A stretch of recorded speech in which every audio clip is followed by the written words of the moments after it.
Comment est-ce que tu as découvert cette passion pour la photographie? Comment est-ce que tu as commencé? Mais quand même, il y avait cette voix dans ma tête qui me disait, tu dois remettre l'argent. Là où il y a l'argent, quand il y a deux personnes, il y a la guerre. Est-ce que ça t'est déjà arrivé de perdre les photos d'un événement? J'ai pris la première photo, j'ai regardé, off. J'ai pris la deuxième photo, j'ai regardé, off. 50 photos dans la maison. Moi, j'avais demandé de pouvoir commencer à travailler sans pour autant être payé. Arrivé au téléphone comme ça, on s'est discuté violemment. La première chose qui nous vient à l'esprit, c'est de crier. Ça vous est déjà arrivé d'écouter une douce musique, plus précisément de l'instrumental, et avoir la chair des poules? Si tu n'aimes pas ce que tu fais, tu ne vas pas bien les faire. Lorsque je me présente devant un public que je ne connais pas, je vais faire les choses comme si c'est la première fois, comme si c'est la dernière fois. C'était les plus mauvais moments de ma vie en tant que photographe. Plus le sacrifice est douloureux, plus on va aller très loin dans la vie. Tu vis comme si tu es en train d'écrire déjà ta biographie. Ne sortez pas chez vous sans savoir ce que vous allez faire à l'extérieur. Ne pas avoir l'inspiration pour écrire, c'est déjà avoir l'inspiration. Pour écrire, tu dois savoir ce que tu écris. Tu dois incarner ce que tu écris. Alors, pour vous les Noirs, ça signifie quoi exactement? Si vous vous êtes juste assis, vous avez répondu à toutes ces trois questions honnêtement. C'est impossible de ne pas réaliser ces objectifs.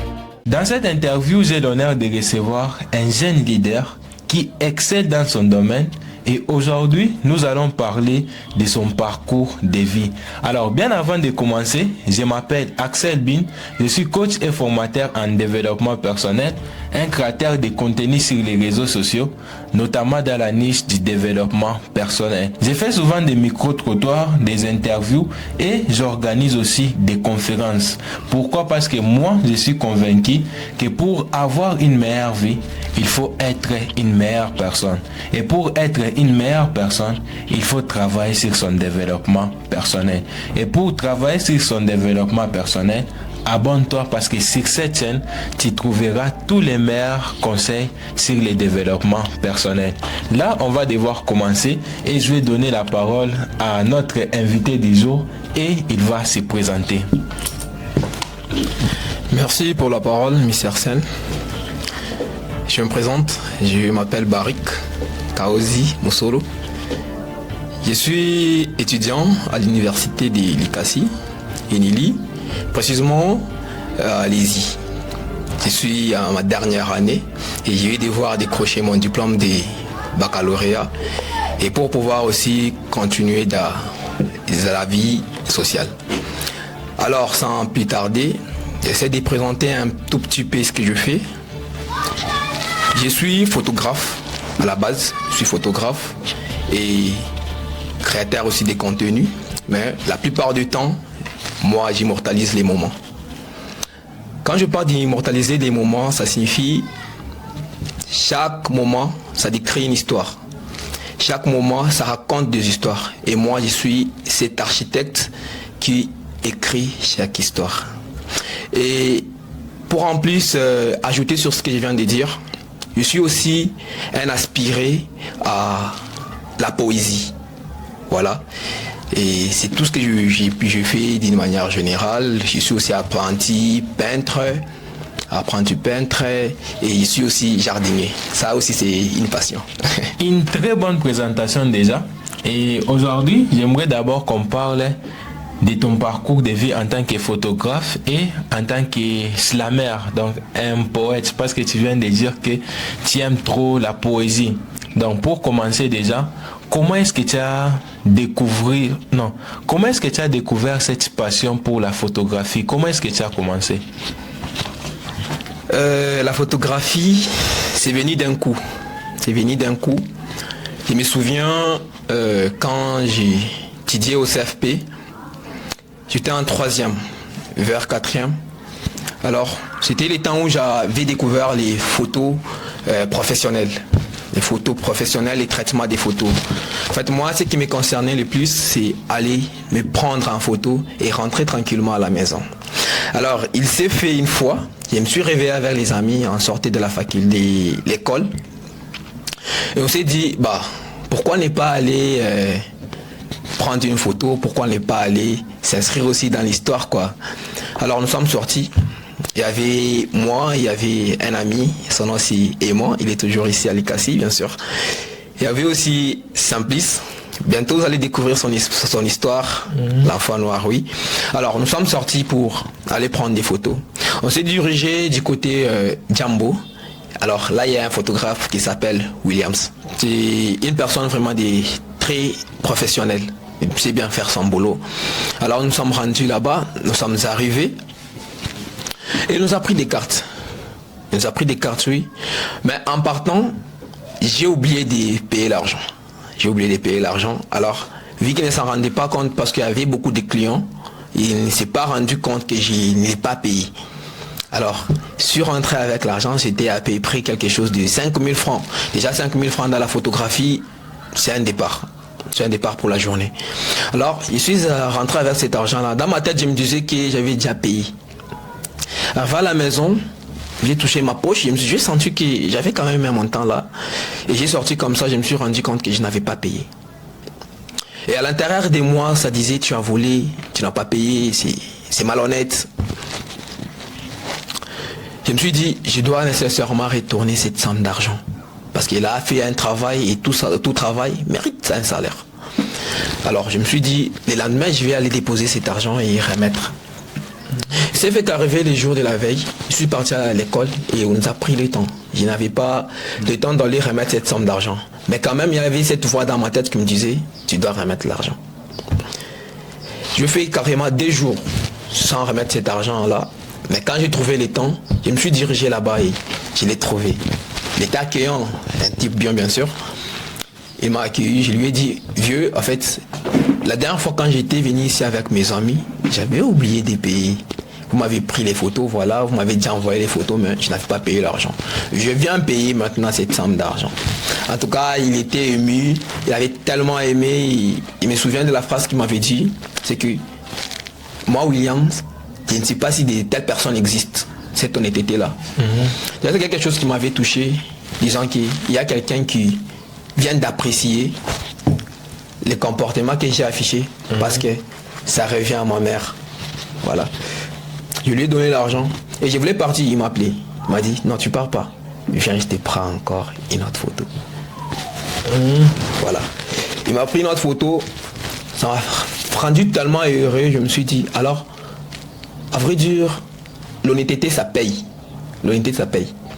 Là, ça a payé parce qu'on m'a encore donné une autre chance d'avoir une autre carte, mais carte photo. Alors, il m'a pris la photo, très joyeux comme ça, il a retenu mon nom. Et jusqu'à aujourd'hui, je ne crois pas qu'il va oublier notre histoire. Je suis retourné, m'a envoyé la photo et j'ai pris coutume d'aller là-bas. Et à chaque fois que je partais là-bas, il ajoutait toujours d'autres cartes de plus. Parce qu'il s'est souvenu de notre histoire. Et la manière de travailler, ça m'avait fait quelque chose. Et cet acte de donner en plus pour une personne qui a montré de l'honnêteté, pour moi c'était... Donc il a sacrifié une autre carte pour moi. Donc il y a quelque chose de passion dans la chose là. Et ces photos c'était vraiment impeccable. La première photo que j'avais aimée, j'ai porté des lunettes. J'étais sur du blanc-noir avec des lunettes, un jeune garçon, tu vois quoi. Alors, je suis allé encore là-bas, il m'a pris notre carte. Et cette carte, elle était impeccable. Je l'avais publié même sur ma carte, mon compte Facebook. J'avais publié cette carte, mais il y en avait 2. Il y avait une, j'étais debout, elle était bonne. Mais celle qui était encore très bonne, j'étais assis sur du gravier. Elle était très bonne avec des lunettes, un peu boutonnées et tout. Mais quand je suis rentré à la maison, 2 jours après, j'ai cherché la carte. Je n'ai pas trouvé cette carte-là dans mon téléphone. Tellement que je l'avais aimée, j'avais écrit sur cette carte quelques mots. Quand j'étais intéressé par la poésie, j'avais écrit sur cette carte quelques mots. Et c'est sur ma page. Alors, j'avais aimé cette carte et j'ai commencé à suivre Williams. Je lui dis, j'aime ce que tu fais. La photographie, telle que tu le fais là, moi ça me plaît. Je ne vais pas dire qu'il y a quelque chose qui m'a poussé. Non. Mais juste d'aimer l'action qu'il avait fait et les cartes qu'il me prenait. Moi, C'est quelque chose qui m'a motivé. Alors je l'ai suivi, je lui ai demandé, est-ce qu'il y aurait-il moyen que je commence à travailler avec toi? Je me souviens ces jours-là, il m'a regardé et puis il m'a répondu, pour l'instant, c'est un peu compliqué parce que je vais créer un studio. Et puis j'ai d'autres personnes avec qui je travaille, ça serait un peu compliqué d'engager une autre personne. Moi j'avais demandé de pouvoir commencer à travailler sans pour autant être payé. Sans pour autant être payé. J'avais demandé. Mais vu que c'était impossible et tout, j'ai compris. Je suis rentré à la maison et au fil du temps, j'étais là à étudier. Et puis la même chose m'est venue. Je suis allé voir un autre photographe. Il s'appelle H. C'est un très bon. Ouais, je suis parti le voir, je parlais avec lui. Je lui ai dit, la photographie ça m'intéresse. Je m'aimerais aussi être un photographe. Je lui ai même proposé de commencer à travailler gratuitement avec ses matos, mais que je commence à le faire à Mivouk. Parce qu'avec les étudiants là-bas, je me suis dit, c'est quelque chose qui va payer. Que je commence à le faire là-bas gratuitement. J'emmagasine de l'argent, il prend. Et je lui donne ça. Dans mon stock à moi, mon travail à moi, ma sueur à moi. Mais il travaille et moi, je gagne quoi? La connaissance. Donc c'est comme ça que ça a commencé avec la photographie. Et puis il m'a répondu que non, et il me dira quoi et tout. C'était un peu une longue histoire. Ça m'a fatigué. Je me suis dit, en tout cas apparemment la photographie, ça n'est même pas. Moi j'aime la photographie et elle me fouille. J'ai oublié les rêves de la photographie. L'histoire s'est éteinte comme ça. Je suis rentré à la maison et je continuais à travailler dans les divers. Tantôt c'était les transports des briques. Tantôt c'était du protocolat bien sûr dans des cérémonies. C'est comme ça que j'ai commencé un peu à gagner des petits riens et tout. Et puis un certain temps, j'ai fait un très jolie rencontre avec un ami avec qui je travaille jusqu'à aujourd'hui. En fait, à la base, la personne là m'intéressait pas.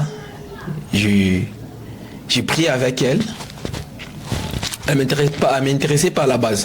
Parce que moi, l'histoire d'amitié, l'histoire d'être trop entouré des personnes, je sais pas ce qui m'éraiture des autres et tout. Alors, moi, j'étais un peu écarté. Mais, vu que lui déjà avait un groupe de protocole, une maison événementielle bien sûr, mais c'était déjà à la base un groupe. Alors, moi, je lui suivais, je lui disais, est-ce qu'on peut commencer à travailler ensemble du côté protocole et tout. Et puis quand ça a tenu comme ça, parce qu'on a trouvé un truc commun à faire, ça nous a rapprochés. Et lui, c'était un peintre. Oui, un très bon peintre, oui. Il a commencé à m'appeler dans ses marchés. On a commencé à travailler ensemble. Déjà, les temps là, il était dans la photographie. Moi, déjà, c'est quelque chose qui était éteint en moi. Je ne pouvais plus rêver de la photographie.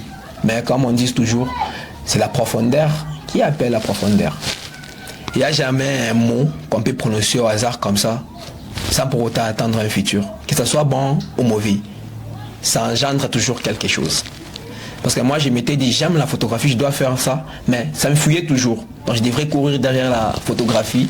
Alors, à force que ça courait trop vite, je n'ai pas pu atteindre, j'ai laissé. Mais c'est venu à moi, de soi, c'est venu à moi. J'ai rencontré cette personne et on a commencé à travailler. On est venus des très très bons amis jusqu'à maintenant. Et voyant ces heures qu'il était en train de faire et tout, il voulait aussi se détacher d'où il était en train de travailler pour commencer un truc à part. On était en train de travailler sur un marché là, du côté bassin de la ville. On avait fait une peinture là-bas. On était en train de travailler et il a payé une caméra. Et puis il m'a proposé, je lui ai proposé ce qu'il y aurait-il moyen qu'on puisse commencer à travailler ensemble. Il était d'accord. C'est venu à moi, ça m'a embrassé. J'ai saisi l'occasion. Il a accepté. Quand il a accepté, c'était son appareil à lui. Il n'y avait pas quelque chose qui m'appartenait. Alors, on a commencé à parler, on s'est dit, pourquoi ne pas faire quelque chose ensemble? Vu que tu as déjà l'appareil, Moi, personnellement, je n'ai rien. Ouais, franchement, je n'ai rien. Mais l'histoire de la photographie, ça m'intéresse. Bien sûr, je ne te garantis pas que je vais sûrement donner quelque chose là tout de suite, parce que je n'ai rien. Mais ce que je sais, c'est que je vais donner quelque chose pour qu'on commence aussi une autre chose ensemble dans la photographie. Ça a commencé comme ça. Et puis on a travaillé. On a commencé à payer les histoires avec son argent. Voilà. Après, on nous a payé. Après les marchés, j'ai pris mon argent. Tout ce que j'avais gagné. J'ai pris une part et j'ai eu les tiers sur la main. En partageant comme une personne normale paye les faire. Et les restes là, j'ai pris la totalité. Je lui ai dit, voici ma part. C'est tout ce que j'ai actuellement. Mais je suis sûr qu'à l'avenir encore, on va avoir du 50-50. Ça a commencé comme ça, oui. Ok. Et puis, chaleureux à qui en réalité, il a compris. Il a pris la somme, il a dit, voilà, on commence un truc ensemble. C'est comme ça que ça a commencé. Ça a commencé comme ça, c'est venu de nulle part et tout paf, je suis plongé dans la photographie. Déjà un parcours très très intéressant. Si tu as remarqué, c'était tellement attentif parce que j'ai vraiment senti cette profondeur-là. La profondeur appelle la profondeur. Ouais. C'est très intéressant. J'ai vu comment est-ce que la photographie essaie de te fuir jusqu'à ce que tu as même abandonné. Mais malgré tout ce que tu as traversé, tu as fini toujours par être photographe. Ça, c'est déjà très intéressant. Et aujourd'hui, comment est-ce que ça évolue en tant que photographe? En tout cas, c'est un monde très vaste. C'est un monde très vaste, oui. On a eu des hauts et des bas, parce que là où il y a l'argent, quand il y a deux personnes, il y a la guerre. Oui, il y a la guerre. Mais on a pu surmonter beaucoup de choses. Voir quelqu'un qui est à 50%, mais toi tu es à 0%. Mais la personne accepte d'être à part égale.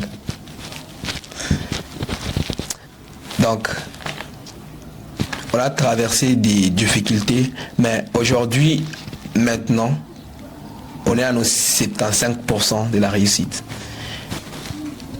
On était à 40% déjà, on était en train de réaliser nos objectifs. Actuellement, je me dis ce qui reste comme barrière ou là où nous sommes butés pour arriver à nos fins, c'est juste un bon emplacement. Le reste là, on s'est procuré de ça. Mais on reste qu'à l'emplacement et c'est quelque chose qui va se réaliser d'ici là et on sera au max. C'est très important déjà. Et parlons un peu, tu viens de dire que non, il y a des hauts et des bas. Alors, lorsqu'on décide de travailler à deux, ça c'est vrai, toujours il y a des hauts et des bas. Comment est-ce que ça se passe entre vous deux? Vous vous disputez? Comment est-ce que vous faites encore la paix? Comment est-ce que vous décidez toujours de continuer? Tandis qu'actuellement avec les gens, si on se dispute seulement, allez, donne ma caméra et continue ton chemin à part, je fais aussi mes choses à part. En tout cas, ça c'est une très bonne question en tout cas. C'est une très bonne question. Moi-même, la question ici, je me demande au fond, qu'est-ce qui nous est arrivé? Parce qu'on s'est discuté violemment. Arrivé au téléphone comme ça, on s'est discuté violemment. Ouais. Je me souviens, nos disputes, c'était seulement basé sur l'argent. Tu vois, lui, il a la possibilité d'avoir l'argent facilement. Et moi, je dois me débattre un peu beaucoup plus pour avoir l'argent. Vous voyez? Si on doit jouer sur du 50-50, quand je parle du 50-50, je parle du pourcentage dans l'investissement. Donc il donne les 50, je donne les 50. Mais lui déjà avait ses 50. Vous voyez? Moi, j'étais à 10%. Maintenant, on était buté sur les matériels. Parce qu'avec la photographie, plus vous évoluez, vous devrez payer les matériels. Imagine, lui a les 50%. Lui, il a une somme. Admettons que nous avons besoin de 100 000 francs. Il doit donner ses 100 000 francs et que moi aussi je dois donner mes 100 000 francs. Vous voyez. Mais si c'est fait qu'une personne manque les 100 000 francs c'est déjà un problème. Parce que ça vous attire encore vers les bas. Vous n'allez pas progresser. C'est là que commencent les problèmes. C'est que je dois premièrement avoir les 50% pour qu'il ajoute 50%, que ça puisse faire 100% de manière à payer la chose. Mais tant que moi je n'ai pas l'argent, du coup on n'évolue pas. Et je dois faire des mon mieux pour avoir l'argent. Et quand on est sous pression pour donner l'argent, c'est-à-dire que les nerfs ça tourne et ça tourne, on perd peut-être bien conscience et tout. Et c'est par là qu'ont commencé les problèmes. Et lui, comme il s'est donné à fond, il était déjà maître dans l'art. Ça signifie, quand tu es petit, tu ne peux pas manger au même niveau qu'un grand. Voilà. C'est comme on le faisait avec nos parents. C'est que c'est mal la grande personne qui doit choisir les repas en premier. Voilà. Donc c'était ça. Donc c'était soit dans l'investissement et à l'avenir et dans le présent, que lui puisse avoir beaucoup de pourcentages et moi, qu'il puisse avoir les moins de pourcentages. Et ce qui est logique, ça doit être ça. Parce que lui, il donne trop, il mange trop. Moi, il donne peu, je mange peu. C'est ça. Maintenant, moi, dans ma philosophie, dans ma tête, c'est un peu compliqué pour moi de marcher dans peut-être du 80-50. Moi, soit ça, c'est sur des 50, soit c'est du rien. Voilà. Et c'est ce qui était un grand problème entre nous deux. Parce qu'il devrait manger, c'est que est sûr. Beaucoup plus que moi. Mais moi aussi, je ne pouvais pas supporter ça. Voilà. Et on se querellait. Malgré qu'on se querelle, au fond de nous, on a peur de se perdre l'un de l'autre. Vous voyez. Mis à part ça, il y a aussi le partage de la religion et d'une croyance commune. La croyance elle était commune entre nous. Du coup, on ne pouvait pas vraiment se faire trop mal comme des animaux. Voilà. Alors, même si on s'est discuté, il y avait toujours du recul, on s'est dit, ça c'est l'argent, ça ne peut pas diviser les gens. Ça, c'était ça nos hauts. C'est ça nos hauts et les bas. Mais si je vais entrer un peu plus en profondeur avec nos hauts, parce que ce que je viens de dire, c'était le plus bas, les problèmes à la base. Mais ce qui faisait qu'on puisse surmonter tout ça, c'était le silence. C'était le silence et le contrôle, ne pas prendre des décisions quand on est en colère. On pouvait être là, on se discute violemment, mais sans trouver une solution à cette discussion, on s'était. C'est comme si on écrasait quelque chose qui existe déjà. La discussion, elle est là. On s'est déjà fâché, oui, bien sûr. Mais on s'était tous. Et quand on se réveille demain, on ne parle plus de la chose. Malgré qu'elle est au fond de nous, mais on ne parle plus de la chose. On passe outre. Donc c'est comme ça qu'on réglait nos problèmes. Je ne dirais pas que ça n'a pas eu des répercussions dans le futur, mais ça nous a aidé à prendre ce qui est important et laisser ce qui n'est pas vraiment important. Ok, sur ce point-là, très important déjà, le silence. Actuellement, lorsqu'on fait face à des difficultés, la première chose qui nous vient à l'esprit, c'est de crier, de vider notre intérieur, de dire tous les mots nécessaires. Ce qui fait que lorsqu'on crie comme ça, la personne aussi, tous ces mots qu'on va dégager au fond de nous, elle ne va pas supporter ça. Et c'est ce qui va faire que cette personne puisse partir. Mais déjà, de votre côté, vous réglez souvent les problèmes par le silence et vous finissez par oublier. Et je ne sais pas moi si vous causez de ces problèmes-là dans le futur, lorsque la colère sera déjà terminée ou soit on se dispute, on garde le silence et on laisse tomber. Une très bonne question. À vrai dire, et tout ce qu'on a eu comme problème et discussion, on n'a jamais abordé les sujets jusqu'à maintenant. Ok. Ouais. On n'a jamais abordé les sujets jusqu'à maintenant. Non pas parce que on ne veut pas aborder ces sujets-là, mais parce qu'on sait que ces sujets-là, en les abordant, ça sera soit compliqué à l'avenir, soit une rupture. Soit on banalise ça, c'est banal, parce que c'est l'argent. Ça vient, ça part. Mais les gens restent. C'était ça l'idéologie. Ok. Parlons un peu maintenant du bon côté de la photographie. Pourquoi est-ce que tu fais la photographie en ce moment? Pourquoi est-ce que tu fais la photographie? Je me suis posé cette question autant de fois. Et pourquoi est-ce qu'on fait la photographie? Ça vous est déjà arrivé d'écouter une douce musique, plus précisément de l'instrumental, et avoir la chair des poules? Voilà. Donc, dans la photographie, on peut la comparer à une fille, à une femme voulue.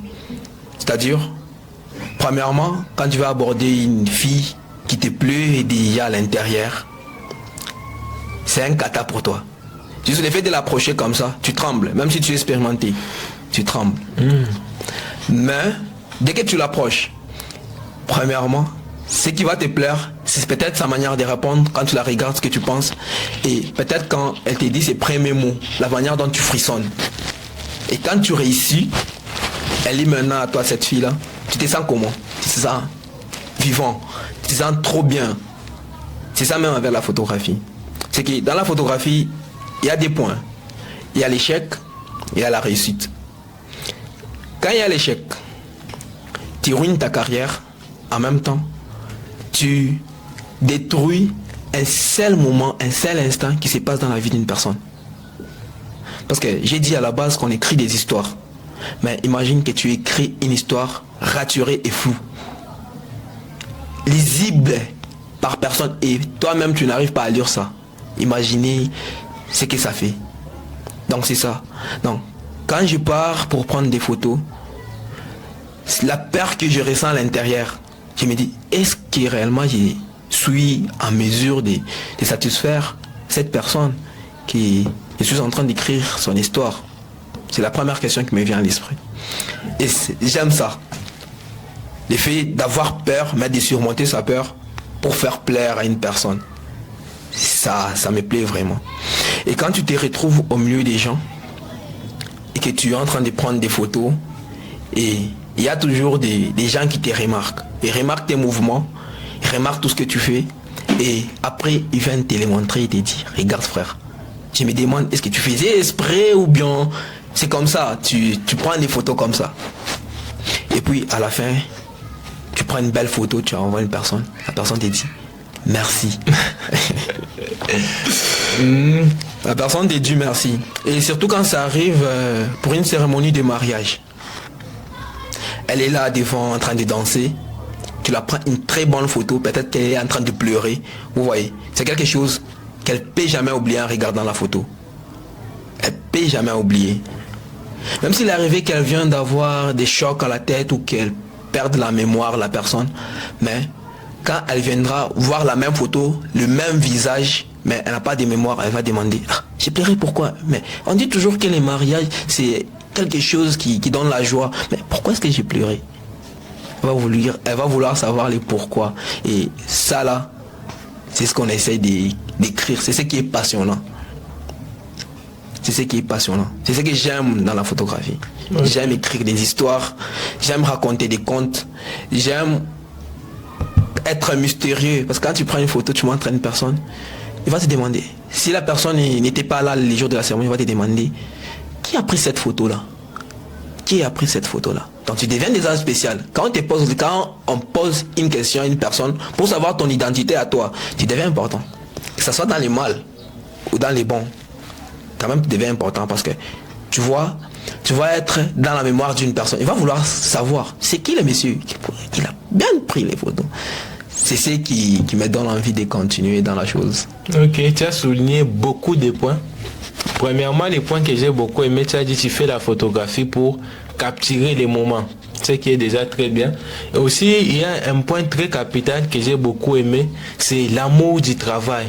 Donc, lorsque tu es là lorsque tu es là pour prendre des photos, pour capturer ces moments-là, tu donnes vraiment les meilleurs de toi-même. Ce qui fait qu'à la fin de l'événement, on vient souvent te voir, non, c'est comment, t'as bien fait, c'est qui ces messieurs.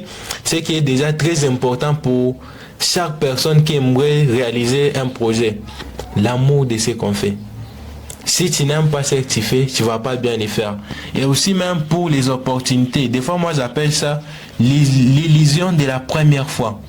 C'est par exemple, pour moi qui est un conférencier. lorsque je me présente devant un public que je ne connais pas, je ne vais pas me dire, oh non, vu que j'ai déjà fait ça plusieurs fois, bon, que je parle seulement. Non. Dans ma tête, je vais me dire, comme si, donc je vais faire les choses comme si c'est la première fois, comme si c'est la dernière fois. Ce qui est déjà très important lorsqu'on travaille sur nos objectifs. Et aussi la question que j'avais voulu poser est celle de savoir, est-ce que ça t'est déjà arrivé de perdre les photos d'un événement?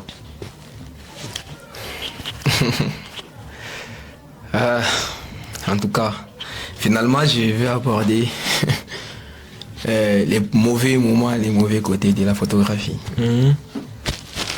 Je n'avais pas seulement perdu un événement, mais j'avais perdu la confiance.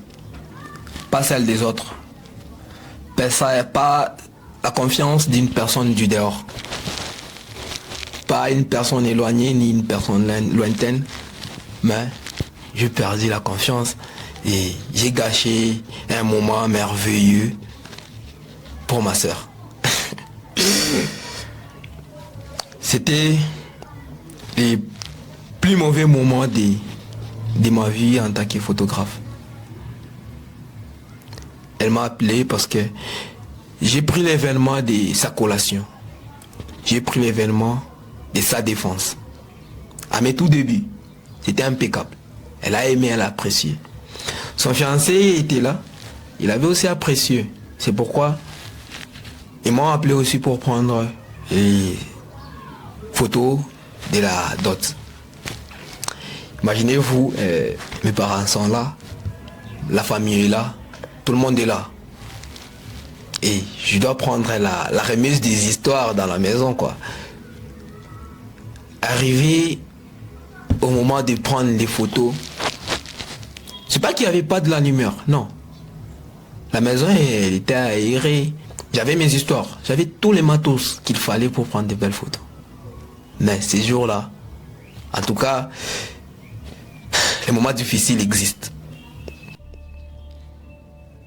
J'ai commencé à prendre des photos. Dans l'appareil, c'est impeccable. Dans l'appareil, c'est waouh, c'est waouh. Tu dis non, là, j'assure. J'ai terminé de prendre les photos. Et puis après, nous sommes allés à la séance photo. J'ai appelé mon coéquipier, le même coéquipier ici. Nous sommes allés ensemble. On a pris des photos, on a donné des belles poses. On a donné les meilleurs de nous-mêmes parce que c'était quand même ma soeur et je suis photographe. Donc, si je dois faire quelque chose, ça doit être splendide. Et je disais même à mon coéquipier, je lui ai dit, frère, on doit assurer cette séance parce qu'elle va nous rapporter beaucoup de marchés. Et je ne vais pas faire des histoires à la légère. En tout cas, il y a qui s'attend pour te donner la honte. On a pris les photos. Après la soirée, nous sommes allés, nous avons pris des photos. Alors, c'est moi les boss. Alors je devais rentrer travailler. Les photos, ce sont les photos de ma soeur quand même. Je suis rentré à la maison. J'ai pris la machine. J'ai mis les photos sur la machine pour commencer maintenant à travailler. Frère, en tout cas, c'était vraiment une déception. Premièrement pour moi. Ça, ce sont les bas que moi j'ai rencontrés. J'ai pris la première photo. J'ai regardé. Off.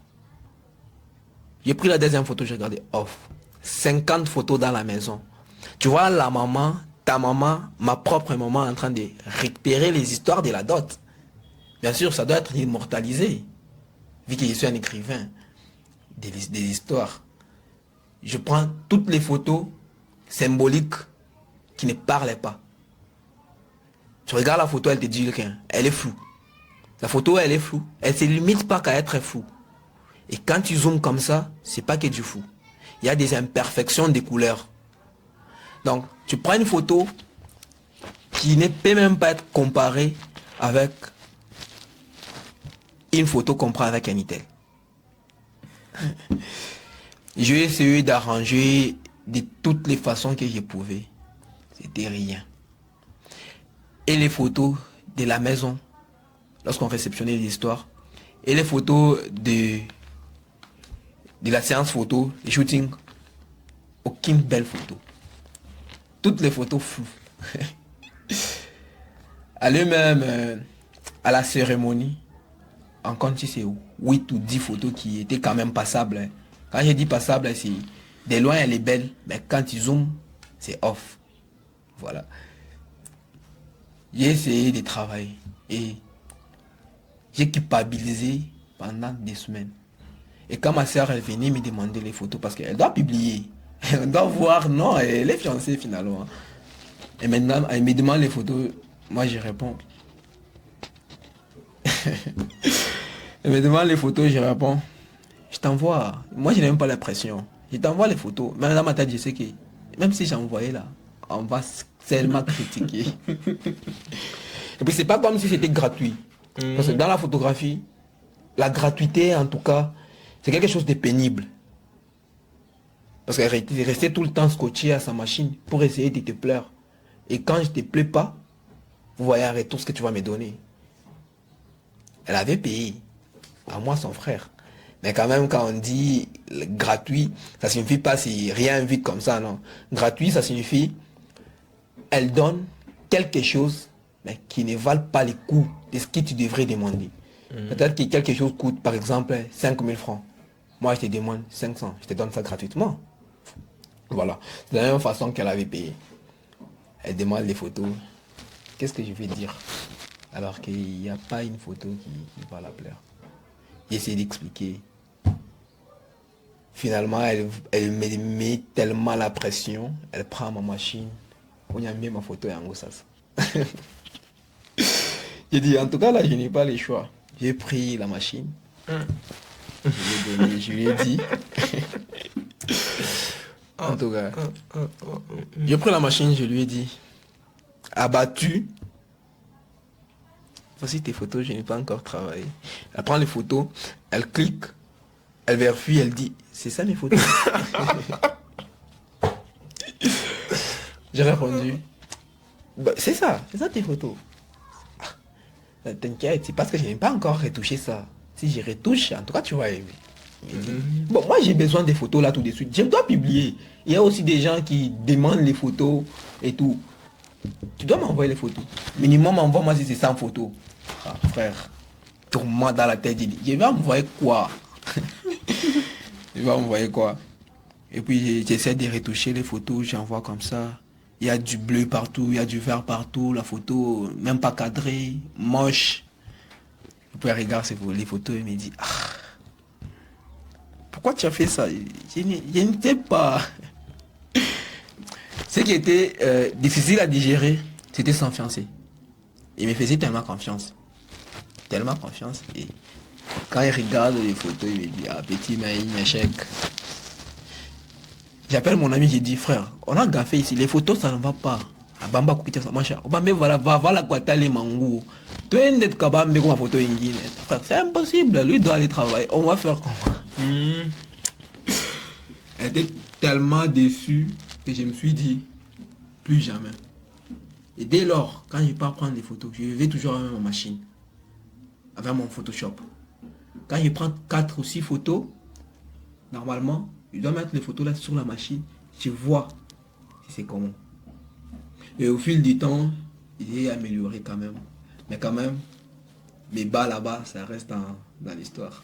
C'était les mauvais moments, les pires. Ok. Ouais. Ça vraiment, sur ce point-là, même moi aussi, j'ai douté aussi en ce qui concerne l'événement de la conférence que j'ai organisée récemment. Ok. Je me disais, bon, vu que je ne l'ai pas vu avant la conférence, tu risques de demander des photos comme ça, et puis il n'y a pas de photos. En tout cas. Sur ce point-là, vraiment, j'ai paniqué, et j'ai toujours paniqué. Parce que moi, avec le temps, vraiment, c'est pas, j'aime pas attendre. J'aime voir, est-ce que vraiment il a fait ça? Et sur ce point-là, je paniquais, mais sinon, j'étais satisfait à 100%. En tout cas. J'ai réalisé ma photo de rêve, c'était déjà dit ça. Oui. Ça, c'était vraiment très important. Parlons un peu du sacrifice que tu as eu à faire pour être photographe aujourd'hui. Il y a des choses que tu as eu à sacrifier, que tu t'es privé juste pour être photographe, ou soit ça vient juste comme ça naturellement? Je me suis privé de beaucoup de choses. je suis privé de beaucoup de choses. Je me suis privé de la connaissance à la faculté. Parce que, avec la photographie, ça te bascule dans un autre monde. Tu peux être là en train d'étudier. Tu as besoin de l'argent.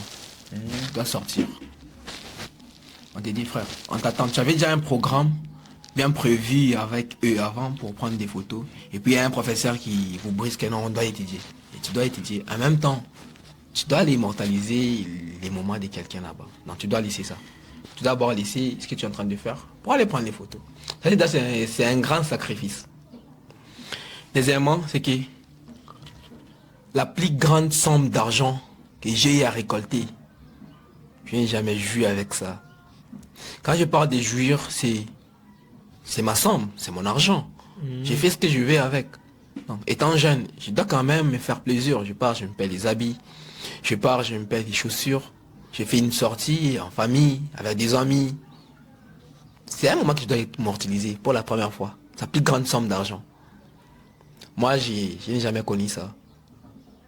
La plus grande somme d'argent que j'ai à récolter, j'ai investi ça dans la photographie.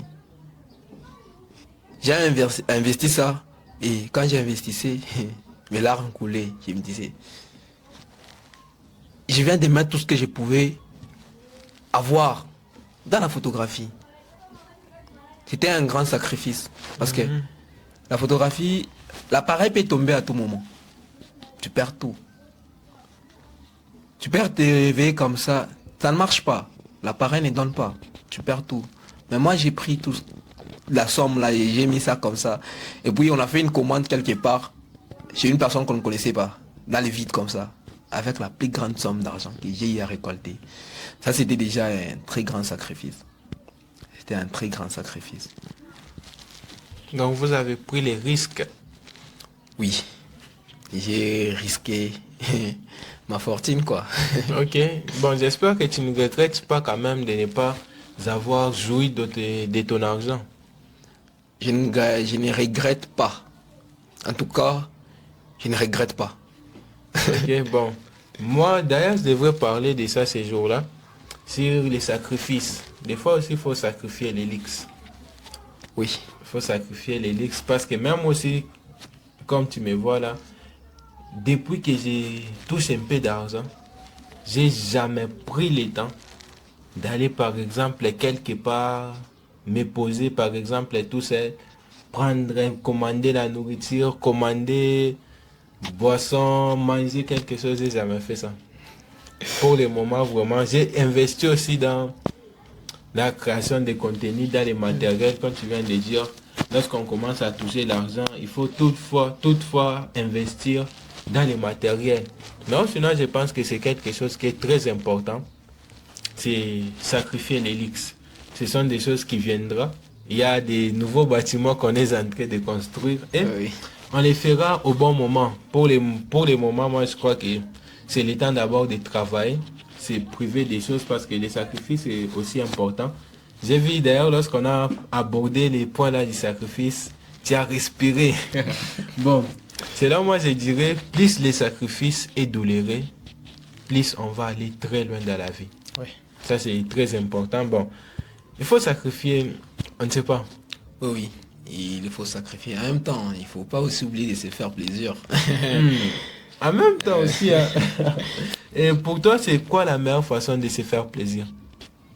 Je vais évoquer une situation. Dans une de vos vidéos, vous avez affaire à Chitoro, précisément à l'université.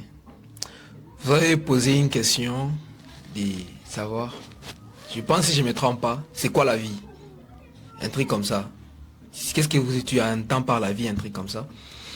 Il y a un type qui a pris la parole, il a dit, il faut savoir se faire plaisir.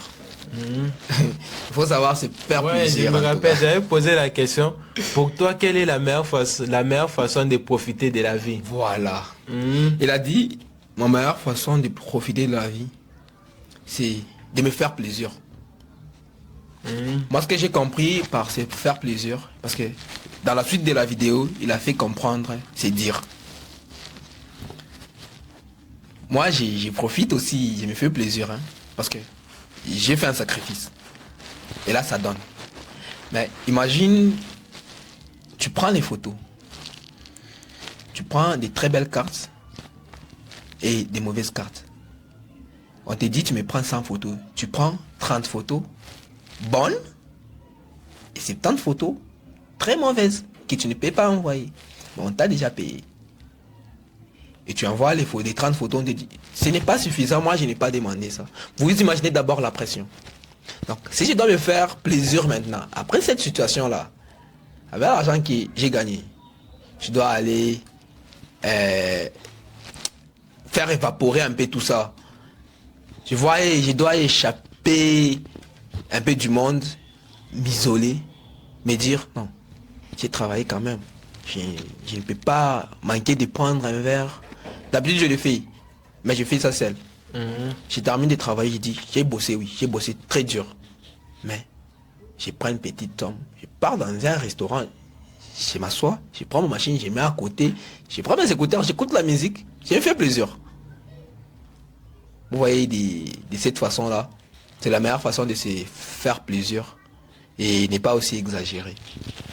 Sur ce point-là, c'est très important. Bon, moi, si je vais essayer un peu de faire ça, bon, ça viendra parce que pour le moment, moi, je peux dire que j'ai déjà réalisé tous mes rêves. En tout cas, oui, c'est exactement au courant de ça. J'ai déjà réalisé presque tous mes rêves. Et ça me fait du bien, ça me fait du bien. Bon, je me rappelle pas vraiment un jour. Bon, c'est vrai, lorsqu'on réalise tout ce qu'on a toujours rêvé, pour moi, c'est impossible maintenant de se focaliser sur des petites choses comme des problèmes, des disputes. Ça n'a plus de sens.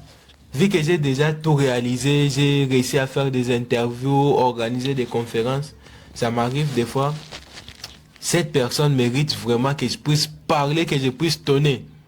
Mais je me dis, qu'il fait sa vie, moi j'ai déjà réalisé mes rêves. Et puis c'est tout. Donc je suis un peu dans cette philosophie-là. Et je vois que je vis bien. Je vis tellement bien. Il y a des personnes, oh non, toi tu es toujours erré. Et tu vois, j'ai déjà tout réalisé. Et pour d'autres, ils voient ça comme l'orgueil. Oh non, tu es un manipulateur. Bon, moi je suis pas vraiment là-bas, mais j'ai déjà réalisé mes rêves. Et c'est ça qui me fait plaisir vraiment. Oui, c'est vraiment une très bonne chose, oui. C'est une très bonne chose. Quand on réalise ses rêves, c'est comme si on vient de terminer une dette.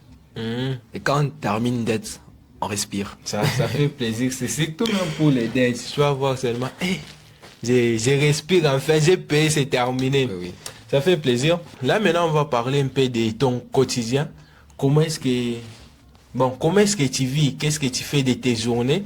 Et on va parler aussi de tes relations. Je ne sais pas si tu es introverti ou extraverti. Et on va finir avec l'islam, la poésie. Okay. D'accord. Comment est-ce que tu fonctionnes d'abord quotidien? Qu'est-ce que tu fais de ton temps libre? Non, disons, qu'est-ce que tu fais de tes journées? Qu'est-ce que j'ai fait de mes journées? Et il y a mon frère qui dit souvent, quand on se réveille le matin, on se met au salon, il dit, encore une fois la routine. Pour lui, la routine, c'est te réveiller tous les jours. Te réveilles tous les jours. Dans la tête, tu te dis, je dois avoir l'argent. C'est ça la routine pour lui. Et il a complètement raison. Parce que ça nous tourmente. Tout ce qu'on fait, mais c'est Axel, ça peut être poussé par la passion, mais en vrai, l'objectif final, c'est le budget. Voilà. Alors, ce que j'ai fait de mes journées, c'est que je me réveille et j'ai rempli les devoirs de la maison. Je pousse de l'eau. Et puis, je m'assure d'avoir le temps pour aller prier. Je m'assure que chaque jour, je puisse au moins donner un plus dans la photographie. C'est quand je dis de donner un plus, c'est que je dois nécessairement travailler, même dans une journée, une seule photo. Et aussi, dans une seule journée, qu'il ne puisse pas manquer de quoi mettre sous la dent. Vous voyez? Donc, dans la journée, pour moi, c'est la routine, oui, parce que les mêmes objectifs. Je me dis, je dois réaliser ça pour arriver à mes fins. Et c'est un peu tourmenté ici dans la tête. Ça se répète. Je n'ai pas le temps pour moi que je reste à la maison ou que tu me trouves un peu quelque part en train de... Non. Je suis toujours dans le chemin et envie de réaliser toujours quelque chose. C'est très intéressant déjà. Cela prouve même que tu es maître de ton temps. Parce qu'aujourd'hui, avec la jeunesse, vraiment, c'est compliqué en ce qui concerne la gestion du temps. Un jour, je me rappelle, j'étais parti installé dans la maison d'un collègue. Et dans cette même parcelle-là, il y avait aussi des jeunes qui payaient une maison là-bas. Je ne sais pas moi, 9h, 10h, jusqu'à 15h, 16h comme ça. Ils étaient juste réunis entre eux et les jeunes, en train de discuter de la FIFA, de la FIFA, de Messi, des ballons d'or. J'ai dit, wow, vous avez le temps. Ah, je condamne beaucoup, trop, ce genre de personnes. Je suis sûr que peut-être, même pas peut-être, il y a des gens qui vont voir cette vidéo. Ils vont assurer, ils vont voir ce que j'ai dit, que c'est un truc que je déteste, parce qu'ils savent que je déteste vraiment cette chose. Le foot, oui, c'est bien peut-être de regarder. Oui, c'est bien de regarder. Mais quand tu arrives au niveau de disputer avec une personne, de donner des coups à cause du foot, c'est banal. De crier, d'hausser la voix et d'embêter les voisins. Parce que toi, tu pars du foot avec ton frère ou ton ami. C'est embêtant. Tu gagnes quoi? Est-ce que c'est un plaisir que tu peux palper? Je ne sais pas. Moi, si c'est une distraction que je n'aime pas.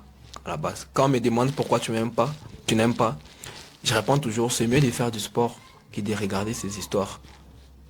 Parce que pour moi, ça ne me rapporte rien. C'est trop compliqué, ça fait de la peine. Parce que je me rappelle même avec des collègues de travail, c'est compliqué, je te dis. Ils sont là, crier ici. Des gens sont en train de crier. Mais moi, je n'arrive pas à comprendre. Vous avez tous regardé les matchs. Tu as regardé les mêmes matchs, moi aussi j'ai regardé les mêmes matchs. Mais arrivé lorsqu'on se rencontre, on commence à discuter sur quelque chose d'abord qui est déjà passé. Et puis dans cette discussion-là, chose étrange, tu vas voir les gens. Non, toi tu es vraiment un imbécile, toi tu es un imbécile. Je dis waouh. Et puis chose grave, ça se passe en public. Tu vois un petit qui te dit non, Mouba Boumba fou. C'est rabaissant. C'est rabaissant en tout cas.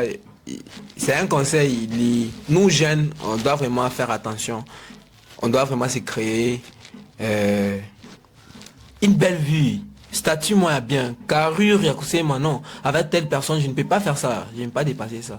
Mais quand on donne la possibilité de nous manquer du respect, c'est vraiment quelque chose à éviter. Surtout quand c'est en public. Ouais. Surtout ça même. Il faut vraiment faire attention avec la manière dont vous gérez votre temps. Parce que le temps, vraiment, c'est très important. Oui. De mon côté, de toute façon, je n'aime pas avec le temps. D'ailleurs, déjà, moi, je vois 90 minutes là pour regarder les matchs, c'est trop. Oui. 90 minutes, c'est trop, vraiment. Les gens là, vraiment, c'est compliqué. Il faut chercher quelque chose à faire de ton temps. Tu vis comme si tu es en train d'écrire déjà ta biographie. Ah, je me souviens de cette parole, hein. Tu m'avais dit ça une fois, oui. Voilà, tu vis comme si tu es en train d'écrire ta biographie. Est-ce que en écrivant ta biographie, tu vas dire, et là, les jeunes, Axel par exemple, commençaient à discuter de foot, imaginez même vous. Mais tu seras quand même fier de dire, et là, les jeunes hommes Axel pris encore les risques d'aller essayer pour la deuxième fois. Tu vois un peu, ça c'est très important. Donc, essayez de vivre comme si vous êtes en train d'écrire votre biographie. Très important. En tout cas, ouais, c'est quelque chose qui me marque déjà. Vivre comme si on est en train d'écrire sa biographie. Et lorsqu'on écrit la biographie, on s'attend à ce que les gens puissent lire ça. Oui, oui. C'est tout ça, c'est vraiment très important. Et aussi pour les relations, comment est-ce que tu t'entoures? Un introverti ou extraverti ou introverti, extraverti? Ça Ça dépend, hein. Ça dépend. Ça dépend vraiment. Mhm. Éclaircissez un peu la question. Introverti dans le sens où je reste souvent à la maison. Si je sors, c'est que j'ai quelque chose à faire. Et si je faisais cette chose-là, allez, je rentre chez moi. Extraverti ou que je sors d'abord, que je vois, que je pars d'abord, que je pars d'abord. Tout le temps seulement en train de marcher, de chercher des choses. Il y a une chose, je me souviens, ma mère m'avait dit ça. Je suis sorti de la maison. Je suis parti. Et puis en rentrant, elle me pose la question, elle me demande, tu étais où, papa? J'ai répondu, Miranda Jongolok. Et puis, imaginez la suite, elle me dit, il y a que Satan à qui on avait posé cette question. Et puis Satan a répondu, mais en tout cas, aujourd'hui, nous me donner. Je comprends parfaitement. Voilà. Ça avait fait réfléchir.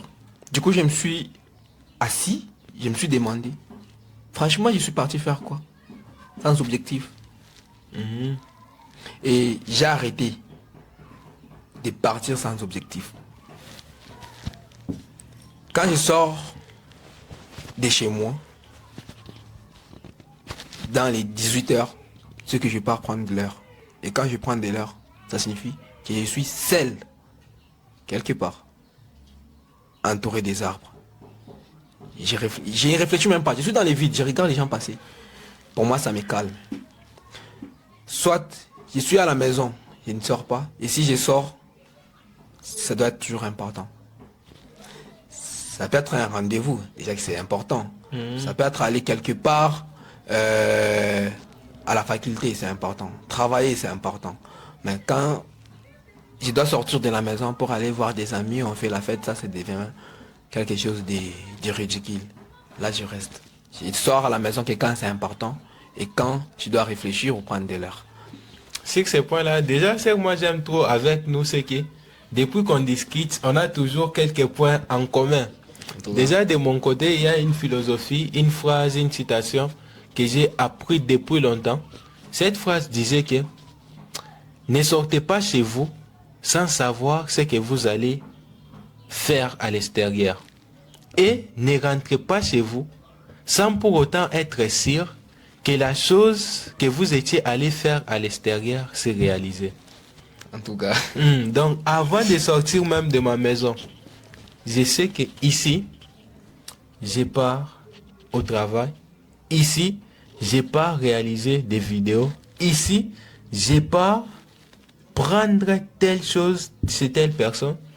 Ici, je pars faire telle chose. Et si je n'ai rien à faire, je ne marche pas. Donc, c'est difficile pour moi de sortir seulement comme ça. Et puis, ouais, que je pars, ça c'est impossible. Et aussi, je sors aussi à 18h, 19h. Lorsque c'est un peu noir, des gens rentrent déjà du boulot, de la maison.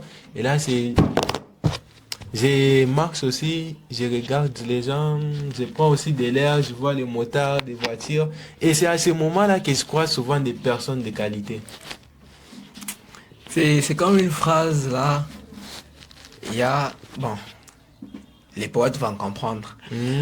C'est une phrase qui un maître de l'art, comme on l'a surnommé, dit souvent. Ne pas avoir l'inspiration pour écrire, c'est déjà avoir l'inspiration. Je sais pas si vous comprenez. Ne pas avoir l'inspiration pour écrire, c'est déjà une avoir inspiration. Je peux être là dans le vide, je plonge dans le vide, je dis, ah Seigneur Dieu, qu'est-ce que je vais parler dans cette conférence? Juste le fait de se poser cette question, qu'est-ce que je vais parler dans cette conférence? Juste le fait de ne pas avoir des réponses à cela, c'est déjà avoir une réponse à cela. Vous voyez? Parce que c'est un rideau noir. Quand tu as une craie blanche, tu vas écrire. Et quand tu es dans le vide, tu ne sais pas sur quoi écrire. Donc tu peux écrire. Tu peux écrire parce que tu manques l'idée. Tu peux écrire, te poser une question. Mais pourquoi je manque l'idée? Tu commences à écrire. C'est déjà l'effet d'avoir l'inspiration. Vous voyez? Le fait de sortir, observer les gens et de faire de nouvelles rencontres, c'est une inspiration. Vous voyez? Donc, quand nous qui avons habitude de sortir pour prendre de l'heure, sans objectif. Tu sors, tu dis, non, je pars quelque part, je reste, je regarde la nature, je regarde les gens passer et ça te plaît. Ça veut dire que toi, tu puises, tu étudies sur le vide, dans la nature. Pourquoi c'est d'ici? Pourquoi il marche comme ça? Ça vous est jamais venu de poser la question, pourquoi il marche comme ça? Voilà. C'est ça qui caractérise des grandes personnes. Il ne peut pas juste rester comme ça, il est là à regarder quelque chose où il ne tire pas vraiment des bénéfices. Nous sommes tous égoïstes dans la vie. Quand je sors ou quand je suis ici en train de vous parler, c'est pas pour vous faire plaisir à vous, c'est pour me faire plaisir à moi. C'est pas pour que vous puissiez gagner quelque chose. Mais moi, je sais que je bénéficie dans ce que je suis en train de dire. Vous voyez, c'est un peu ça. Quand vous sortez, il faut avoir des objectifs. Et quand on n'a pas des objectifs, quand tu sais que c'est banal, je ne peux pas raconter ça à une personne. Elle ne sort pas carrément. Exactement. Et on va finir sur la poésie. Slammer. Comment est-ce que c'est venu ces dons-là? Comment est-ce que tu as commencé à faire ça? Slammer. En devenir, bien sûr. Oui, en devenir. C'est une très longue histoire. Tous on avait étudié à nos secondaires les poèmes. Ouais. Avec la littérature qui nous a embrouillé là-bas jusqu'à aujourd'hui, je ne connais pas. Ouais. Ouais. On avait un professeur, c'est Hippolyte. Il est du CFP. Il donnait les cours de français. C'était en 5e. Pour moi, je ne connaissais pas la poésie. Je ne connaissais pas la poésie, les rimes, parce que la poésie, les rimes et tout ce qui va avec, ça a des principes à suivre et à respecter. Ouais. C'est comme une maison qu'on veut construire. Tu dois mettre les sous-bassements, tu dois la base et tout.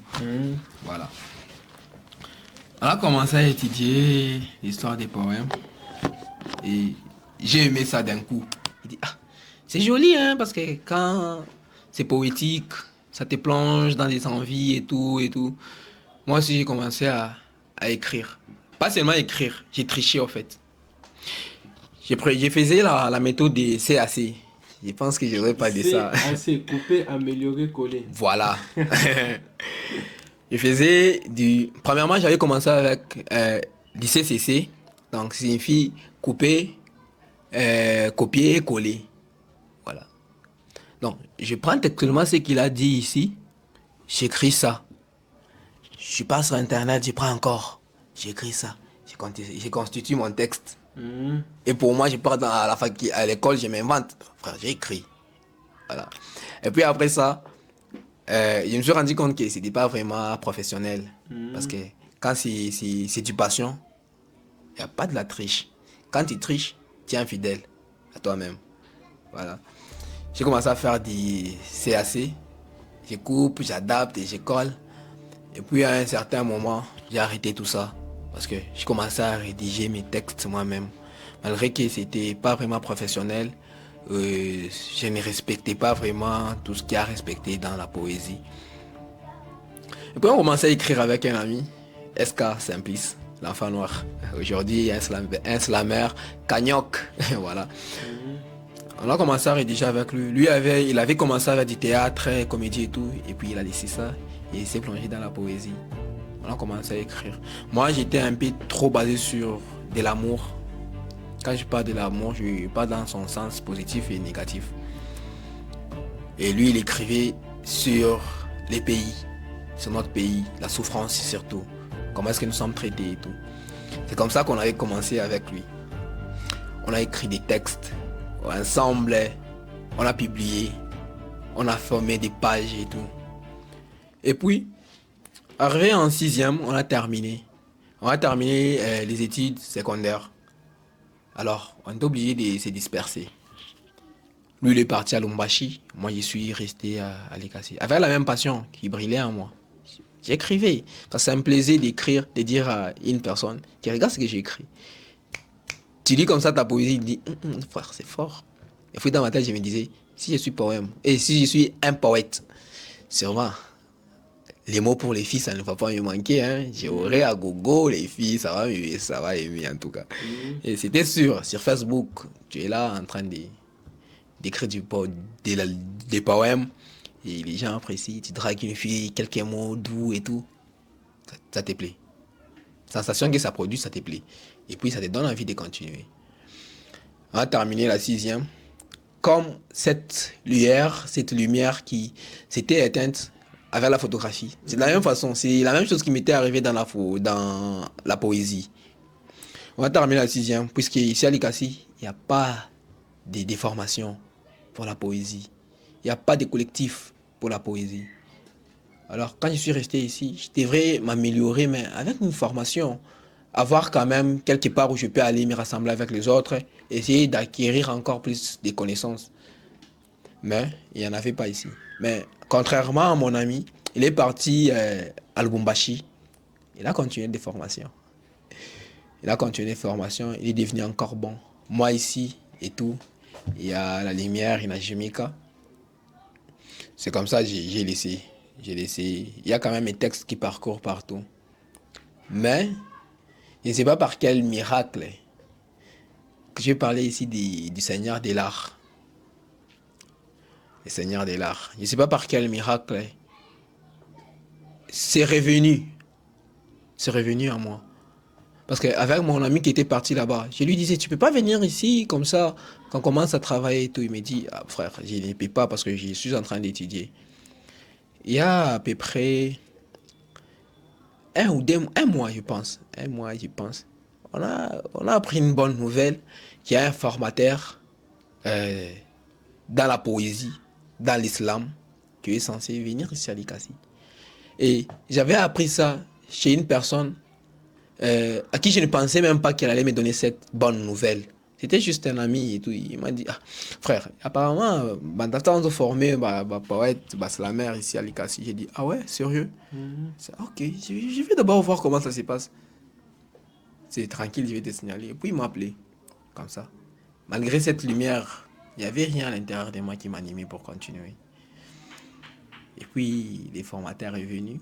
Quand je suis entré dans la salle comme ça, il était assis comme tout le monde, je l'ai regardé, j'ai dit, ah donc les formateurs n'est pas là. Parce que moi, je m'attendais à une personne, tu vois, quand quelqu'un fait de la littérature, Nikaka Levici, hein, il est un peu, bon, il demande quand même quelque chose. Il était là, tu regardes un peu mince. Je vais à qui, Castilla, qui. Il est en train de parler, je me dis, ah, c'est ici, il est un fondé chami, t'es là, t'es un binini. Ah. Et puis à un certain moment, il a pris la parole. Donc, quand il te parle comme ça, tu sens que ça, c'est la différence. Ça, c'est la différence. Il a appris d'abord à nous connaître à l'instant. Il posait souvent des questions très importantes. Mais Sarcelle, si vous devriez être un animal, ça serait quel animal? J'ai jamais pensé à ça. Voilà. C'est la première question qu'il avait posée. La deuxième question qu'il avait posée, c'est que de tout ce qu'il y a comme fruit dans le monde, toi, tu préfères quoi? Et quelle plante tu préfères pour ces fruits-là? J'ai pris ma feuille. J'ai dit, ah, quel animal? Sûrement, quand tu choisis d'être aigle, tu vois, il vit là-haut, donc il est imposant. Si tu choisis un lion, ça te caractérise. Voilà. Et puis il est passé et tout, et puis il m'a posé la question, toi tu veux être qui? Je le regarde, il dit, tu veux être qui? Il dit, moi je veux être un lion. Pourquoi tu veux être un lion? J'essaie de l'expliquer. Non, par nature, je suis brutal, je suis imposant, je n'aime pas ça. Et du coup, dans tout ce que je fais, j'aime la supériorité, j'aime le respect, les respects. J'aime qu'on me respecte, tout ça. Et puis il a rigolé, il m'a dit, choisis ton fruit. Je l'ai regardé, j'ai dit, je regarde dans ma tête. De tout ce qu'il y a comme fruit ici, dans ma tête, il y avait qu'un mot qui s'est répété, mangue. Parce que quand je me mets à me prendre du mangue ici, vous allez fuir, hein. Ouais, j'adore. Les restes des fruits, ça m'intéresse pas. Mangue, ça m'intéresse beaucoup trop. Je lui ai dit, je prendrai sûrement un mangue. La mangue, ça me plaît, j'aime trop ça. Il me dit, pourquoi? Tu as choisi d'être un lion. Et tu choisis une mangue. Quel est le rapport? Pourquoi? Je suis resté silencieux, je me suis plongé dans mes pensées et dit, c'est pourquoi en fait? Déjà, le fait de faire tout ça, dans ma tête, je me dis, ça, en tout cas, c'est de la poésie. Pour écrire, parce que les textes, ça parle. Pour écrire, tu dois savoir ce que tu écris. Tu dois incarner ce que tu écris. Maintenant, quand il m'a posé cette question de faire la liaison entre la mangue et les lions, pourquoi est-ce que toi, tu aimes la mangue? J'ai répondu juste comme ça, j'ai dit, j'aime la mangue parce que, premièrement, c'est accessible pour tout le monde. La mangue, c'est quelque chose qu'on peut trouver de partout. C'est bon, qu'on peut trouver de partout et chacun les autres de faire plaisir. C'est comme ça que moi aussi, je me suis caractérisé. Je me dis, malgré que je suis un lion que quand on me cherche, on me trouve. Je suis une mangue parce que la mangue, partout où tu es, tu peux la trouver facilement. Et quand tu me cherches, tu me trouves.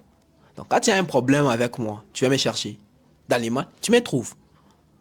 Quand tu viens me chercher dans les affaires, tu me trouves. Dans les deux côtés, je suis là. C'est comme ça que je lui avais répondu. Et puis il a rigolé, il m'a dit, t'es bon. Et il est rentré. Et puis il m'a dit, on se voit demain. Dans ma tête, je me dis, demain, je ne peux pas manquer. Je ne peux pas manquer. Et quand je viens demain comme ça, il t'exclame, il parle comme s'il est en train d'exclamer. Il fait la perfection de tout ce qu'il disait là-bas. C'était vrai. Ses leçons, c'était vrai. Il appelle à la conscience, c'était vrai. Il avait fait un tour. Il prend un papier. Moi, je ne sais pas pourquoi il m'avait pas permis de faire ça. Il prend un papier. Il coupe, il donne à tout le monde. Moi, il m'avait pas donné à 4 personnes comme ça. Parce qu'on était en train d'écrire déjà un texte qu'il devrait valider pour voir comment est-ce qu'on écrivait et tout. Il a pris les bouts de feuilles, il a donné à chacun, il a dit, chacun de vous, s'il vous plaît, veuillez dessiner un arbre. C'est ce qui m'avait beaucoup trop inspiré. Dire, je dois continuer. Mais Saxène, je prends la feuille, sans rien. Je te donne, je dis, dessine-moi un arbre.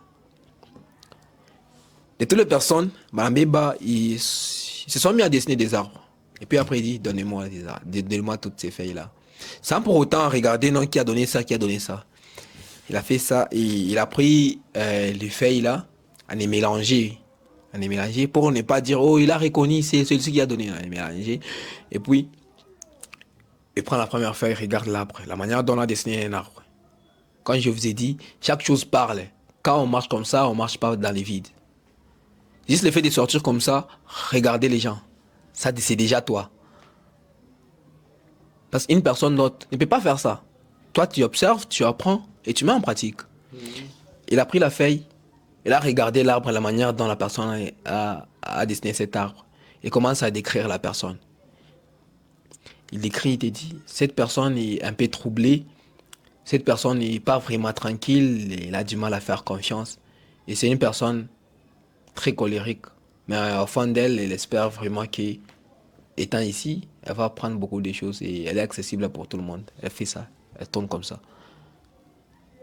Toi, de là où tu es, tu reconnais que ça, ce n'est pas moi.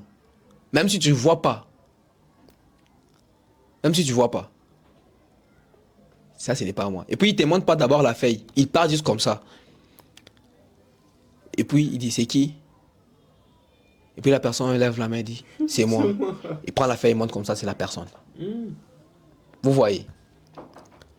Donc, le fait de lire à travers les mots, de ressentir chaque sentiment à travers les mots, de regarder une personne comme ça, de lire que cette personne, il faut l'éviter dans telle façon, dans telle façon, dans telle façon.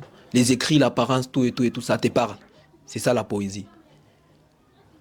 C'est comme être télépathe, en quelque sorte. Interpréter chaque sentiment. Quand tu dis bonjour, tu l'interprètes comment les bonjours? Tu dis bonjour, ou bien tu dis bonjour. Ou bien.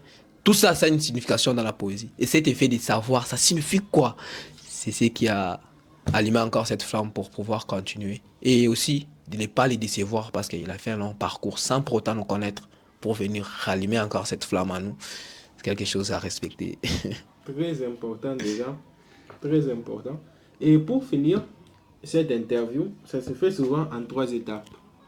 La première étape, est-ce que tu as une question à me poser? Quand vous portez du noir, c'est un peu mystérieux, hein? Ok. Quand vous portez du noir, c'est un peu mystérieux. Mais la question que j'aimerais poser, la première, il y a des multitudes de couleurs. Il y a des multitudes de couleurs. Il y a tellement de couleurs que je ne sais pas quand on est 43 chez UAIOT. Il y a des couleurs piquantes. Il y a les rouges, le vert, il y a tout. Pourquoi que c'est du noir? Parce que quand je vous regarde, c'est du noir. On regarde tout ce qui nous entoure, c'est du noir. C'est du noir. Mais il ne faut pas me poser la question pourquoi je porte aussi du noir. Exactement, Voilà. Moi, j'aimerais savoir. Vous sortez chaque jour, allez vous balader, prendre de l'heure. Non pas pour regarder les gens passer, mais pour tirer de tout ça une leçon. Et dans votre habillement, il y a vos fans qui vous regardent souvent. Ils remarquent toujours le même habillement. Et s'il y a quelqu'un peut-être qui prend votre style du noir et commence à porter aussi, elle doit savoir pourquoi est-ce qu'elle porte ça. Et moi, j'aimerais savoir pourquoi vous mettez du noir parmi tant de couleurs. Une très bonne question déjà. Une très bonne question. Je me rappelle aussi un jour, ma grande sœur m'avait posé cette question-là. Je lui ai dit, est-ce que tu vas lire tout ce que je vais écrire? Elle a dit, écris, je vais lire. Lorsque je lui ai donné toutes les raisons qui font que je m'habille toujours en noir, elle n'avait même pas lu les messages. Elle a dit, c'est beaucoup, c'est terminé. En tout cas. Mais là, je vais essayer quand même de donner des bases nécessaires qui fait à ce que je puisse toujours m'habiller en noir matin, midi, soir, matin, midi, soir. Déjà pour commencer, c'est déjà au début dans ma jeunesse, bon, lorsque j'étais encore tout petit, je ne m'habillais pas en noir. Je portais aussi les couleurs comme tout le monde. Et jusqu'à ce que j'ai commencé à apprendre certaines choses. J'ai commencé à lire certains livres. J'ai commencé à écouter certains auteurs. Tellement que à chaque fois que je lisais, c'était comme si je venais à peine d'atteindre l'illumination. Donc je me voyais au-dessus de tout le monde. Au-dessus de tout le monde dans le sens où tout ce que moi je sais, vous ne le connaissez pas. Et donc je dois vous enseigner ça. Et le fait là d'apprendre en continu, ce qui faisait à ce que les gens me voyaient maintenant comme un mystère. Les gens me voyaient comme un mystère. Et moi aussi même, je me voyais comme un mystère. Il y a juste quelques années de cela, tu étais un ignorant. Et actuellement, tu as appris beaucoup de choses. Et là, j'ai commencé à aimer les noirs. Pourquoi? Parce que lorsque je m'habille en noir, j'ai l'inspiration. Lorsque je m'habille en noir, je travaille sur mes objectifs, sur la création de contenu parce que j'aime trop écrire.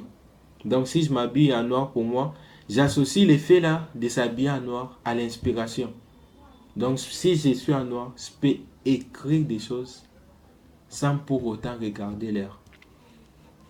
Si je m'habille en noir, c'est être aussi mystérieux. Parce que déjà dès le départ, je suis très mystérieux.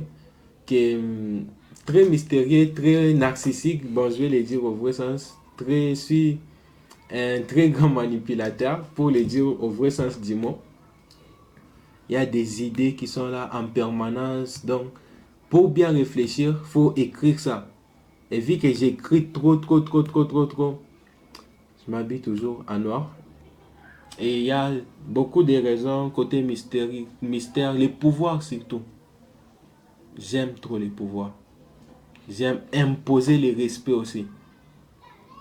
Tu me vois là en noir, il y a des personnes qui veulent juste me saluer. Voilà, et dire, il n'y a pas moi. Parce que lorsque je me vois en noir, vraiment, je sens vraiment que j'existe. Désolé, je ne suis pas l'intervieweur, mais il y a une belle question qui me vient à l'esprit. Savez-vous que Satan lui-même est symbolisé par les noirs? Il y a l'enfer aussi qui est caractérisé par les noirs. Il y a aussi, dans des films, on dit, la personne ici chute vers les néants. Donc dans sa tête, c'est du noir. Peut-être qu'il a changé d'esprit. Quand tu le vois comme ça, ses yeux, c'est du noir. Alors, pour vous, les noirs, ça signifie quoi exactement? Quand on parle du noir, ça signifie quoi exactement? Ou c'est juste le fait d'épuiser dans l'inspiration? Ou exactement, c'est... Pour moi, les noirs, les pouvoirs, les mystères et la sagesse. Terminé. Les pouvoirs, les mystères et la sagesse. C'est un point, on est d'accord. C'est un point, on est d'accord, oui. Les noirs, ça rend mystérieux. Les noirs, ça rend mystérieux. Bientôt. Ouais. J'ai ma question parce que vous m'avez vu aussi en noir. Du coup, c'est ma couleur favorite, quoi. Ok, c'est trop beau. Donc, c'est trop beau, vraiment. Moi, des fois, je m'imagine même pas. Un jour, j'avais fait un rêve. J'avais déjà porté une chemise blanche. Ah bon? Et lorsque je me suis réveillé, vraiment, j'avais passé une mauvaise journée. Je me disais, mais comment ça, moi, je peux porter une chemise blanche? Donc, ça m'agace dans les rêves que même dans la réalité, comme ça, je peux plus. Donc, ça aurait même plus porter des chemises d'autres couleurs. Et d'ailleurs, pour l'anniversaire de ma grande sœur, elle m'a proposé, non, pour mon anniversaire, on va porter des roses blancs. Cherche aussi une chemise rose, ou soit une chemise blanche, comme ça tu vas porter pour venir. Et là, je me suis dit, bon, moi je ne porte pas les couleurs. Comme ça, vu que j'aimerais aussi participer à ton anniversaire, serait les photographes. Comme ça, je vais entrer en noir et on va passer un moment ensemble parce que je ne rêve pas vraiment de porter d'autres couleurs. Donc, je me sens vraiment vivant. Je me sens vivant et ça me fait du bien. Vous êtes quand même conscient que de l'autre côté de la caméra, il y a quelqu'un qui porte du noir à cause de vous. Et qu'est-ce que vous allez dire à la personne qui porte du noir parce que vous, étant son coach, vous portez du noir? Ça serait pour l'encourager ou pour lui dire d'arrêter de porter du noir? Ou ça serait de lui dire, ah gars, du noir ça rend orgueillé, il faut arrêter de porter du noir? Bon, moi je vais dire de ne pas faire comme moi. Parce que moi j'ai mes raisons. Mais si vous voulez faire déjà comme moi, là, ça sera compliqué. Il y a aussi mon petit frère déjà qui commence à m'imiter presque. Il commence aussi à m'imiter. Mais vraiment, je conseille pas ça aux gens. Au moins, si vous êtes aussi, si vous aspirez au pouvoir, au mystère, si ces points-là, vraiment, si vous êtes si vous êtes vraiment ce genre de personne, sans vouloir forcer les choses, si c'est le cas là, en tout cas, faites-vous plaisir avec les noirs. Je comprends bien, vous êtes aussi brutal. Les gens qui portent du noir, ça casse en fait. Brutal dans le sens où je suis calme, mais si tu essaies, si tu oses, tu verras. En tout cas, voilà, je crois qu'il me reste une question. Ma question est telle que je suis là, je ne sais pas planifier ce que je peux faire à l'avenir. Je n'ai pas d'idée, je n'ai pas d'argent et je n'ai pas en tout cas de vision. Mais je sais que je dois faire quand même quelque chose pour sortir de ma situation actuelle. Je fais comment? Je dois me baser sur quoi pour donner le meilleur de moi-même et d'avoir quand même une vision? Je dois me référer sur quelqu'un ou sur une idée ou quelque chose comme ça. Une très bonne question. Pas d'idée, pas d'argent, pas de moyens, très bien. Mais si vous aimeriez quand même réaliser quelque chose, la première chose que moi je vais faire, que moi je ferai et que moi j'avais fait, parce que moi aussi je me reconnaissais dans cet événement-là, dans le sens où j'avais pas des idées, j'avais pas d'argent, je n'avais rien, mais j'aspirais quand même à la grandeur. La première chose à faire, c'est de côtoyer d'abord les gens. Parce que côtoyer les gens, c'est gratuit. Côtoyer des gens, poser des questions. Et lorsqu'on pose des questions, on va commencer à avoir des idées. Et une fois qu'on a des idées, on va commencer à développer notre personne. On développe notre intérieur, on augmente notre valeur, notre intelligence. Et au fur et à mesure qu'on travaille sur nous, l'argent viendra. Donc, si je comprends bien, la seule solution, c'est qu'on a comme fétiche maintenant, c'est d'approfondir ses connaissances. Exactement. C'est ça, tout. C'est tout. Il y a de la vie facile, je te dis. Très simple. D'ailleurs, pour une petite anecdote, ma mère, lorsque je vivais chez nous, ma mère me disait, ah, cherche du boulot, moi je ne veux plus vivre avec des grandes personnes dans ma maison. Elle me mettait ce genre de pression. Et moi, je disais toujours, maman, ça c'est le temps d'apprendre d'abord. Ça c'est le temps d'étudier. Et lorsque j'ai commencé à apprendre des choses en profondeur,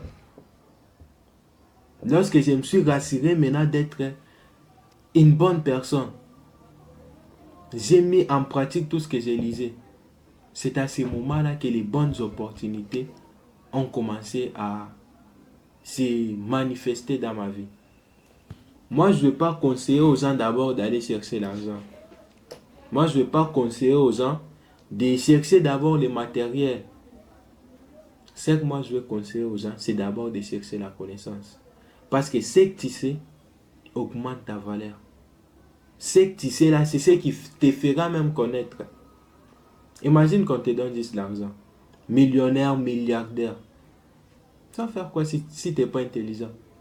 D'ailleurs, ici en Afrique, la plupart des gens, j'ai vu l'interview sur YouTube, on a demandé à un pasteur qui était à la fois pasteur, écrivain, beaucoup de choses. Comment est-ce que vous avez réalisé tout ça? Et là, il répond, non, c'est la grâce de Dieu. Je dis, hein? Donc, tout ce que toi, tu as réalisé, tout, on te demande les secrets justes. On dit, c'est la grâce de Dieu. Ça, vraiment, ça fait réfléchir. Mais normalement, lorsqu'on réalise des grandes choses, si on a vraiment commencé par augmenter notre valeur personnelle, on va dire non. Ce qui m'a poussé à faire telle chose, c'est lorsque j'ai fait ça. Lorsque j'ai fait ça, maintenant la grâce de Dieu, si dans ce cas-là, vous croyez en Dieu, la grâce de Dieu, telle chose, telle chose, telle chose. Et puis, il y a vos secrets, il y a aussi Dieu à l'intérieur. Maintenant, si tout ce que vous avez accompli, vous mettez uniquement, non, c'est la grâce de Dieu. Donc, si je comprends bien, c'est un couteau à double tranchant. C'est-à-dire, quand vous réussissez quelque chose, vous dites c'est la grâce de Dieu. Il faut aussi savoir faire la part des choses. Quand vous échouez, il faut dire aussi c'est la grâce de Dieu. Donc, si vous ne dites pas ça, il faut savoir aussi voir son parcours et comment est-ce que vous allez mettre Dieu dedans. Exactement. Vous parlez du processus et puis vous mettez Dieu dedans. Pas directement, c'est la grâce de Dieu. Ça, vraiment, sans explication, sans explication, sans quoi. Ça, c'est très compliqué. Merci en tout cas. C'est inspirant parce qu'il y a aussi une question, une phrase qui m'est venue à l'esprit. Il y a quelque part dans la Bible, on dit « Mon peuple périt par manque de connaissances ». Exactement. Est-ce que vous avez dit ici ça dit tout? C'est tout la connaissance. La connaissance à 100%. La connaissance à 100%. Moi, la connaissance à 100%, je te dis. Grâce à la connaissance, tu vas bien vivre. Il y a des livres, tu lis comme ça. On t'explique des choses. On t'explique comment faire face à des difficultés. Parce que nous tous, nous faisons face à des difficultés. On t'explique comment garder le sang-froid. On t'explique tout ça. On t'explique même pourquoi avec des histoires très claires. Et là, tu lis, tu comprends les choses. Et un jour, toi, tu vas lire les livres même en 2001 et 2005. Tu fais face à ces difficultés-là. Et là, tu te rappelles, oh non, Thomas Edison avait fait ça. Et tu regardes seulement les cas. Avec la lecture, tu vas comprendre ce qu'on appelle le stoïcisme. Tu connais stoïcisme? Oui, j'ai entendu parler, oui. Il y a des choses dont tu as le contrôle et il y a des choses sur lesquelles tu n'as pas le contrôle. Si tu remarques bien les gens qui ne lisent pas, ils se focalisent trop sur des choses qu'ils ne peuvent pas contrôler. Ils se focalisent trop sur des choses qu'ils ne peuvent pas contrôler. Et vu qu'ils se focalisent sur des choses qu'ils ne peuvent pas contrôler, c'est là même l'origine de leur souffrance. En tout cas, j'ai été satisfait. Je connais pourquoi vous portez les noirs. Oui. Je connais aussi comment est-ce que quelqu'un peut sortir du néant pour avoir les premiers pas dans la vie actuelle. Oui. Donc, il ne suffit pas d'avoir des projets, il ne suffit pas. Il suffit d'avoir la connaissance. La connaissance sur le plan mental, tout comme sur le plan physique. La connaissance en lisant et aussi la connaissance en côtoyant les gens. C'est vraiment quelque chose à pratiquer pour une personne qui n'a pas d'idée, pour une personne qui me ressemble et qui ne sait pas comment commencer.